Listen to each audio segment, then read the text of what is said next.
Everyone, welcome back to Yogi word channel. ಇವತ್ತು ನಾನು ohm ರೆಮಿಡಿನ share ಮಾಡ್ಕೊಳ್ತಿದ್ದೀನಿ. ಕೆಮ್ಮಿಗಾಗಿರ್ಬೋದು, ಶೀತಗಾಗಿರ್ಬೋದು, ಜ್ವರ ಬಂದಾಗ ಈ ರೀತಿಯಾದಂಥ ಒಂದು ಮನೆ ಮದ್ದನ್ನು ಬಳಸೋದ್ರಿಂದ ತುಂಬಾ ಕ್ರಮೇಣ ಕಡಿಮೆ ಆಗ್ತಾ ಬರುತ್ತೆ. ಸೊ ಇದಕ್ಕೆ ಏನೇನು ಬೇಕು ಅಂತ ನಾನೀಗ ಹೇಳ್ತಾ ಹೋಗ್ತೀನಿ.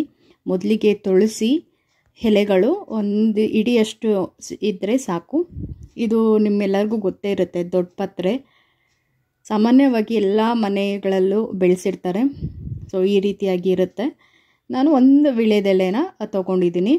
ನೀವು ಬೇಕಿದ್ರೆ ಎರಡು, ತುಂಬ ಕೆಮ್ಮಿದೆ ಅಂತ ಹೇಳೋದಾದರೆ ನೀವು 2 ವಿಳೆದೆಲೆನ ಯೂಸ್ ಮಾಡ್ಕೋಬೋದು. ಇಲ್ಲಿ ದೊಡ್ಡ ಪತ್ರೆ ನಾನು 4 ರಿಂದ 5 ತೊಗೊಂಡಿದ್ದೀನಿ. ಸೊ ಇದನ್ನು ಚೆನ್ನಾಗಿ ನೀರಲ್ಲಿ ವಾಶ್ ಮಾಡ್ಕೋಬೇಕು. ಇದನ್ನು ನಾವು ಸೇವಿಸೋದ್ರಿಂದ ನೀಟಾಗಿ ಅದ್ರ ಮೇಲೆ ಇರೋಂಥ ಡಸ್ಟ್ ಎಲ್ಲ ಹೋಗಬೇಕಲ್ವ, ಅದಕ್ಕೋಸ್ಕರ ಫಸ್ಟು ಉಪಯೋಗಿಸೋಕ್ಕಿಂತ ಮುಂಚೆ ನೀರಲ್ಲಿ ಚೆನ್ನಾಗಿ ವಾಶ್ ಮಾಡಿ ಈ ರೀತಿ ಬಟ್ಟೆ ಸಹಾಯದಿಂದ ಆ ನೀರನ್ನೆಲ್ಲ ತೆಗೆದು ರೆಡಿ ಮಾಡಿ ಇಟ್ಕೊಳ್ಳೋಣ. ಸೊ ಈಗ ವಿಳೆದೆಲೆ ಮೇಲೆ ನಾನಿಲ್ಲಿ ತುಳಸಿಯನ್ನು ಇಟ್ಟಿದ್ದೀನಿ. ಆನಂತರ ನಾನು ದೊಡ್ಡ ಪತ್ರೆಯನ್ನು ಇಟ್ಟು ಒಂದು ದಾರ ಸಹಾಯದಿಂದ, ಹೂ ಕಟ್ಟೋ ಅಂತ ಏನು ಹೇಳ್ತಾರೆ, ನೂಲು ದಾರ ಅಂತ ಹೇಳ್ತಾರೆ, ಆ ಸಹಾಯದಿಂದ ನಾನು ಇದನ್ನು ಫುಲ್ ಕಟ್ಟಬೇಕು. ಎಲ್ಲ ಕಡೆ ಯಾವುದೇ ರೀತಿ ಗ್ಯಾಪ್ ಇಲ್ದಿರೋ ರೀತಿಯಲ್ಲಿ ನಾನು ನಿಮಗೆ ತೋರಿಸ್ತೀನಿ ಯಾವ ರೀತಿ ಅಂತ.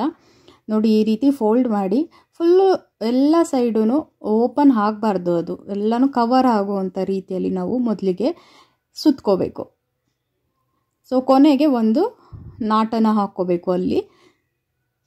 ಸೊ ಯಾವುದೇ ಕಾರಣಕ್ಕೂ ಅದು ಓಪನ್ ಆಗದೆ ಇರೋವಂಥ ರೀತಿಯಲ್ಲಿ ನಾವು ಈ ರೀತಿಯಾಗಿ ಕಟ್ಕೊಳ್ಬೇಕು. ಸೊ ಜೊತೆಗೆ ನಾನಿಲ್ಲಿ ಜೇನುತುಪ್ಪನೂ ಯೂಸ್ ಮಾಡಿದ್ದೀನಿ. ಪ್ಯೂರ್ ಜೇನುತುಪ್ಪ, ಪ್ಯೂರ್ ಹನಿ ನೀವು ನೋಡ್ತಿರ್ಬೋದು, ಬಾಟ್ಲಲ್ಲಿ ಇದೆ ಅಲ್ಲಿ. ಸೊ ಕೆಮ್ಮಿಗೆ ರಾಮಬಾಣ ಅಂತಲೇ ಹೇಳ್ಬೋದು ಜೇನುತುಪ್ಪ. ಸೊ ಈ ರೀತಿಯಾಗಿ ಟೈ ಮಾಡಿ ಇಟ್ಕೊಂಡು ಈಗ ನೆಕ್ಸ್ಟ್ ಸ್ಟೆಪ್ನ ನಾವು ನೋಡೋಣ. ನಾವು ಬಾಯ್ಲ್ ಮಾಡ್ಕೊಳ್ಬೇಕಾಗತ್ತೆ. ಒಂದು ಮೀಡಿಯಮ್ ಫ್ಲೇಮಲ್ಲಿ ಇದನ್ನು ಬಾಯ್ಲ್ ಮಾಡ್ಕೋಬೇಕು. ಸೊ ಅದರಲ್ಲಿರೋ ಅಂಥ ಮಾಯ್ಶ್ಚರೈಸ್ ಎಲ್ಲ ಬಿಡುತ್ತೆ, ಅಲ್ಲಿವರೆಗೂ ನಾವು ಇದನ್ನು ಬಾಯ್ಲ್ ಮಾಡ್ಕೋಬೇಕು. ಸೊ ಮೊದಲಿಗೆ ಒಂದು ಚಿಕ್ಕ ಪ್ಯಾನ್ನ ಇಟ್ಕೊಂಡಿದ್ದೀನಿ, ನೋಡ್ತಿರ್ಬೋದು. ಸೊ ಅದನ್ನು ಈಗ ನಾವು ಟೈ ಮಾಡಿ ರೆಡಿ ಮಾಡಿ ಇಟ್ಕೊಂಡಿರೋಂಥ ವಿಳೆದೆಲೆ, ದೊಡ್ಡ ಪತ್ರೆ ಮತ್ತು ತುಳಸಿಯನ್ನು ಈ ರೀತಿಯಾಗಿ ತಯಾರು ಮಾಡಿ ಇಟ್ಕೊಂಡಿದ್ವಲ್ಲ, ಅದನ್ನು ನಾವು ಈ ಪ್ಯಾನ್ ಒಳಗಡೆ ಇಟ್ಬಿಡೋಣ. ಇದು ಒಂದು 2 ನಿಮಿಷ ಈ ರೀತಿಯಾದಂಥ ಒಂದು ಲಿಡ್ಡನ್ನ ಕ್ಲೋಸ್ ಮಾಡಿ ಇಡೋದ್ರಿಂದ ಅದು ನೀರಿನ ಅಂಶ ಎಲ್ಲ ಬಿಡೋದಕ್ಕೆ ಸ್ಟಾರ್ಟ್ ಆಗುತ್ತೆ. So medium full low flame ಕೊಟ್ಟರೂ ನಡೆಯುತ್ತೆ. ಸೊ ಆಗಾಗ ಅದನ್ನು ಚೆಕ್ ಮಾಡ್ಕೊಳ್ತಾ ಇರಬೇಕು, ಯಾಕಂದರೆ ಸೀದೋಗ್ಬಿಡುತ್ತೆ. ಸೊ ತುಂಬ ಟೈಮ್ ಏನು ಹಿಡಿಯೋದಿಲ್ಲ ಇದು.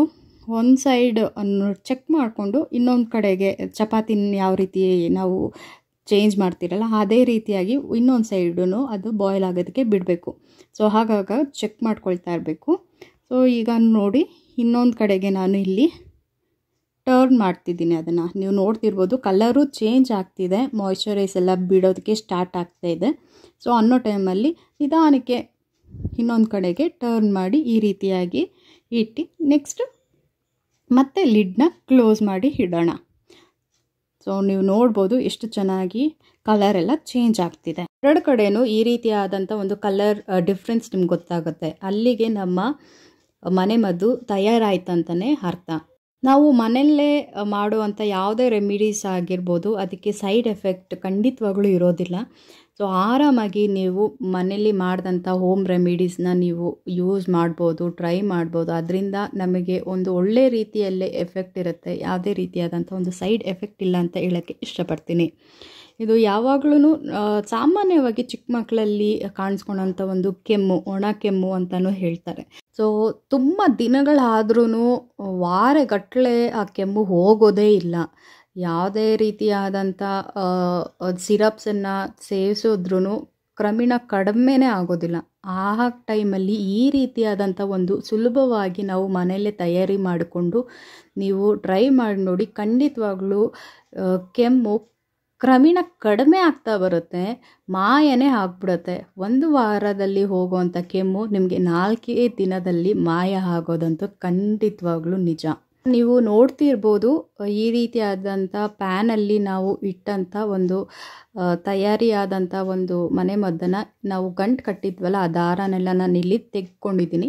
ಸ್ವಲ್ಪ ಬಿಸಿ ಇರುತ್ತೆ, ಬೆಚ್ಚಗಿರುತ್ತೆ. ನೋಡಿ ಒಳಗಡೆ ಎಲ್ಲ ಚೆನ್ನಾಗಿ ಹಬೆಯಲ್ಲಿ ಬಾಯ್ಲ್ ಆಗಿದೆ, ಒಂದು ಮಾಯ್ಶ್ಚರೈಸ್ ಎಲ್ಲ ಬಿಟ್ಟಿದೆ, ನೀವು ನೋಡ್ಬೋದು. ಈ ರೀತಿಯಾಗಿ ಸ್ವಲ್ಪ ಬಿಸಿ ಇದ್ದಾಗಲೇ ನೀವು ಇದನ್ನು ಈ ರಸವನ್ನು ಎಲ್ಲನೂ ತೆಗಿಬೇಕು. ಹೇಗೆ ಅನ್ನೋದನ್ನು ನಾನೀಗ ತೋರಿಸ್ತೀನಿ. ನೀರು ಹಾಕ್ಬಿಟ್ಟು ಆ ರೀತಿ ಎಲ್ಲ ಮಾಡೋದಕ್ಕೆ ಹೋಗಬೇಡಿ. ಇದೇ ರೀತಿ ಪ್ಯಾನಲ್ಲಿ ಒಂದು ಹಬೆ ಬಿಸಿ ಇರುತ್ತಲ್ವ ಅಷ್ಟೇ ಸಾಕು. ಈ ರೀತಿಯಾಗಿ ಆಗುತ್ತೆ. ಇಷ್ಟ ಆದರೆ ಸಾಕು. ಈಗ ಇದರಲ್ಲಿರೋವಂಥ ಒಂದು ರಸ ನಮಗೆ ಇಲ್ಲಿ ಮೇಯ್ನಾಗಿ ಬೇಕು.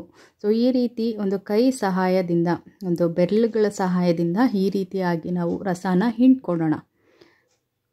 ನೋಡಿ, ಒಂದು 2 ಕೈ ಸಹಾಯದಿಂದನೂ ನೀವು ಮಾಡ್ಬೋದು. ನಾನಿಲ್ಲಿ ಕ್ಯಾಮ್ರಾ ಇಟ್ಕೊಂಡಿದ್ದೀನಲ್ಲ, ಅದಕ್ಕೋಸ್ಕರ ಒಂದೇ ಕೈಯಲ್ಲಿ ನಾನು ಈ ರೀತಿ ಮಾಡ್ತಿದ್ದೀನಿ. ನೀವು ತುಂಬ ಎಲೆಗಳನ್ನು ತಗೊಂಡಾಗ ತುಂಬ ರಸ ಬರುತ್ತೆ ನಿಮಗೆ.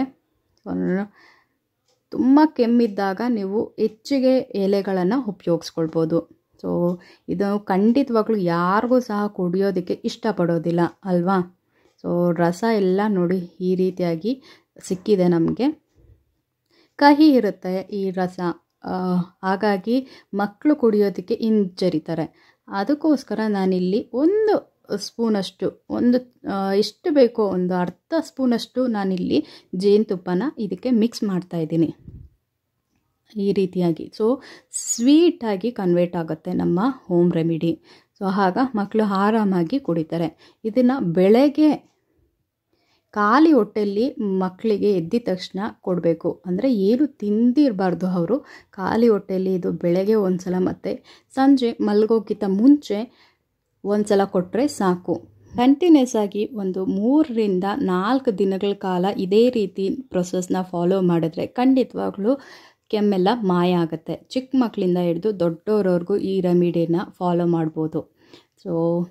ಈ ವಿಡಿಯೋ ನಿಮ್ಮೆಲ್ಲರಿಗೂ ಇಷ್ಟ ಆಗಿರುತ್ತೆ ಅಂತ ಭಾವಿಸ್ತೀನಿ. ಇಷ್ಟ ಆದರೆ ಲೈಕ್ ಕೊಡೋದನ್ನು ಮಾತ್ರ ಮರಿಬೇಡಿ. ನಮ್ಮ ಮನೆಯಲ್ಲಿ ನಾನು ಫಸ್ಟ್ ಕೆಮ್ಮು ಬಂದಾಗ ನಮ್ಮ ಮನೆಯಲ್ಲಿ ಯಾರಿಗಾದರೂ ಚಿಕ್ಕ ಮಕ್ಕಳಿಗೆ ನಾನು ಮಾಡೋವಂಥ ಫಸ್ಟ್ ಪ್ರಯೋಗನೇ ಈ ಮನೆಮದ್ದು. ಈಗ ನೀವು ನೋಡಿದ್ರಲ್ವ, ಅದೇ ರೀತಿಯಾದಂಥ ಒಂದು ಪ್ರೊಸೆಸ್ನಲ್ಲಿ ನಾನು ತಯಾರಿ ಮಾಡಿ ಕೊಡ್ತೀನಿ. ಅದು ಒಂದು ಒಳ್ಳೆ ರಿಸಲ್ಟ್ನ ನಮಗೆ ಕೊಟ್ಟಿದೆ. ಹಾಗಾಗಿ ಕೆಮ್ಮು ಬಂದ ತಕ್ಷಣ ನಾನು ಈ ಮೆಥಡ್ನ ಫಾಲೋ ಮಾಡ್ತೀನಿ. ಅದಕ್ಕೋಸ್ಕರ ಯಾರಿಗೆ ಗೊತ್ತಿರಲ್ವೋ ಅವ್ರಿಗೆ ಖಂಡಿತವಾಗ್ಲೂ ಯೂಸ್ ಆಗಿರುತ್ತೆ ಅಂತ ಭಾವಿಸ್ತೀನಿ. ಇದೇ ರೀತಿಯಾದಂಥ ಒಂದು ಯಾವುದಾದ್ರೂ ಬೇರೆ ಹೋಮ್ ರೆಮಿಡೀಸ್ ಬೇಕು ಅಂತ ಅಂದ್ಕೊಳ್ತಿದ್ರೆ ದಯವಿಟ್ಟು ನನಗೆ ಕಮೆಂಟ್ ಮಾಡಿ. ಬರೋವಂಥ ವೀಡಿಯೋಸಲ್ಲಿ ನನಗೆ ತಿಳಿದಷ್ಟು ಹೋಮ್ ರೆಮಿಡೀಸ್ನ ನಾನು ಶೇರ್ ಮಾಡ್ಕೊಳ್ಳೋಂಥ ಪ್ರಯತ್ನ ಮಾಡ್ತೀನಿ. ನಿಮ್ಮೆಲ್ಲರಿಗೂ ಈ ಹೋಮ್ ರೆಮಿಡಿ ಯೂಸ್ಫುಲ್ ಆಗಿದೆ ಅಂತ ಭಾವಿಸ್ತೀನಿ. ಮತ್ತೆ ಸಿಗೋಣ ಒಂದು ಹೊಸ ವಿಡಿಯೋ ಜೊತೆಗೆ. ದಯವಿಟ್ಟು ಸಬ್ಸ್ಕ್ರೈಬ್ ಮಾಡ್ಕೊಂಡು ನೋಡಿ, ಲೈಕು ಕಮೆಂಟು ಶೇರು ಮಾಡೋದನ್ನು ಮಾತ್ರ ಮರಿಬೇಡಿ. ಮತ್ತೆ ಸಿಗೋಣ. ಅಲ್ಲಿವರೆಗೂ take care. Thank you so much for watching. Bye.